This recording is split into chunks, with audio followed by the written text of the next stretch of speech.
দর্শক, আমরা এই মুহূর্তে আছি রাজধানীর মধুমিতা সিনেমা হলে।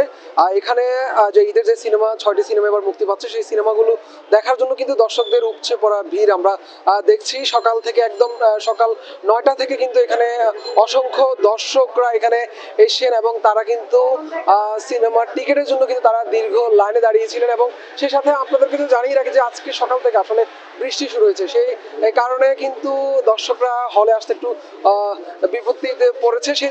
সেই সাথে এখানে যে দর্শকরা ভেবেছিল যে 12টা থেকে আসলে শো শুরু হবে, কিন্তু এখানে এসে তারা যেমনটি জেনেছে যে এখানে ঠিক 3টায় শো শুরু হবে, সেই বিষয়টি কিন্তু তারা শুনেছে এখানে। সে তো আমরা এখন যে পরিস্থিতি, এখানে আসলে কিন্তু দর্শকদের দীর্ঘ লাইন।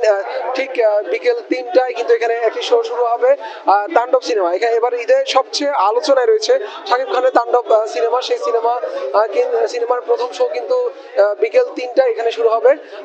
কিন্তু দর্শকরা সেই সকাল থেকে এখানে এসে ভিড় করছেন। তারা শাকিব খানের সিনেমা নিয়ে তাদের মাঝে বেশ উচ্ছ্বাস উন্মাদনা রয়েছে, সেটা আমরা সিনেমা মুক্তির আগ থেকে কিন্তু সেটা আমরা দেখেছি। সেই ধারাবাহিকতা এখানে আমরা দেখছি যে অসংখ্য দর্শক কিন্তু এখানে এসেছেন, তারা দীর্ঘ লাইনে দাঁড়িয়েছেন।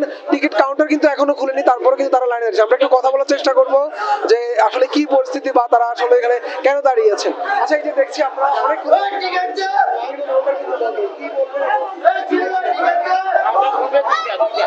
কাউন্টার 1:30 বাজে খুলবো কইছে। কতক্ষণ ধরে এখানে দাঁড়িয়ে আছেন? এখানে দাঁড়িয়ে আধা ঘন্টা হয়েছে। কার সিনেমা দেখতে এসেছেন? শাকিব খানের। দাঁড়িয়ে আছেন, কি বলছে ওরা? টিকিট কখন দিবে কিছু বলেছে কি? একবার বলছে 12টা বাজে দিব, একবার কইছে 3টা বাজে। 1:30 বাজে যাওয়া না, খুলে নাই কাউন্টার। সকাল 8টা বাজে আইছিলাম। আচ্ছা, এই যে সকাল 8টা বাজে আসছেন, এতক্ষণ দাঁড়িয়ে আছেন এখানে, খারাপ লাগছে কি? খারাপ তো লাগতেছে অবশ্যই, খারাপ লাগবে না। তারপর শাকিব খানের সিনেমা দেখতে দেখে যাবো। তো দর্শক যেমনটি বলছিলেন, এখানকার যারা সিনেমা প্রেমীরা আছেন, তারা যেমনটি বলছিলেন যে এখানে তারা সেই সকাল 8টা থেকে, কেউ সকাল 9টা থেকে এসেছেন।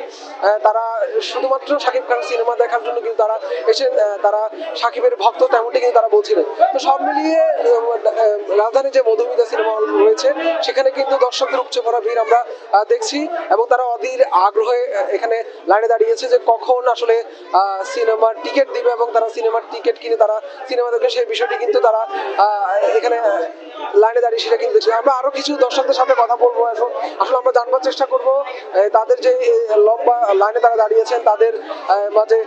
কাঠ ও পিভিসি ম্যাটেরিয়ালের সংমিশ্রণে তৈরি আধুনিক আরএফএল উডিডোর, কাঠের চেয়েও কঠোর।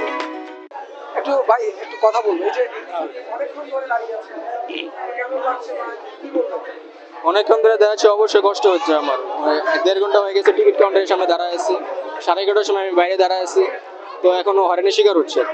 কি বলছে তারা? কর্তৃপক্ষ কিছু বলছে? কর্তৃপক্ষ বলছে 2টার সময় টিকিট ছাড়বে, 12টার সময় টিকিট ছাড়ার কথা ছিল। কার সিনেমা দেখতে এসে? শাকিব খানের সিনেমা দেখছি, তাণ্ডব। ঈদে আসলে সবাই পরিবারের সাথে সময় কাটে, সেখানে আপনারা শাকিব খানের সিনেমা দেখতে এসেছেন, আসলে কি থেকে শাকিব খানের প্রতি ভালোবাসা থেকে নিশ্চয়ই কি বলছেন? অবশ্যই তার প্রতি আমার একটা ভালোবাসার সম্মান আছে, তার জন্য তার ছবি দেখতে আসছি।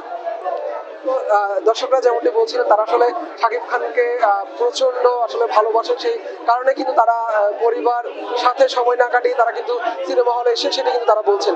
তো সব মিলিয়ে আসলে রাজধানীর মধুমিতা সিনেমা হলে যেমনটি আমরা দেখছি যে এখানে দর্শকদের দীর্ঘ লাইন আমরা দেখছি এবং তারা অধীর আগ্রহে এখানে অপেক্ষা করছেন কখন টিকিট দিবে এবং তারা কাঙ্ক্ষিত সেই টিকিটটি পাওয়ার পর তারা সিনেমা দেখতে যাবে, সেটার জন্য কিন্তু তারা অপেক্ষা করছেন। এখানে আমরা কিছুক্ষণ আগে বেশ কিছু সাকিব ভক্তদেরকে আমরা দেখেছি, তারা সাকিবের যে সিনেমা তাণ্ডব সিনেমার যে ট্রেলার, যে টিজার বা গান যেগুলো দেখেছেন তা সেগুলো কিন্তু গিয়ে আমাদেরকে শোনাচ্ছে, সেটি কিন্তু আমরা দেখেছি। তো সাকিব খানের তাণ্ডব সিনেমার পাশাপাশি আরো 5টি সিনেমা এবার ঈদে মুক্তি পাচ্ছে। সেই সিনেমাগুলো যদি আমি একটু বলি যে ঠিক তাণ্ডবের পরে যে সিনেমাটি নিয়ে দর্শকদের মাঝে আগ্রহ রয়েছে সেটি ইনসাফ সিনেমা, সেখানে শরীফুল রাজ, মোশাররফ করিম এবং ছোট পর্দার জনপ্রিয় অভিনেত্রী তাসনিয়া ফারিন সেখানে আছেন। সেই সিনেমায় কিন্তু অ্যাকশন ধাঁচের এই সিনেমাও কিন্তু দর্শকদের আগ্রহের কেন্দ্রবিন্দুতে রয়েছে। পাশাপাশি এরপর নীলচক্র, এশা মার্ডার সহ এইসব উৎসব আরো সব মিলে মোট 6টি সিনেমা কিন্তু এবার ঈদে মুক্তি পাচ্ছে।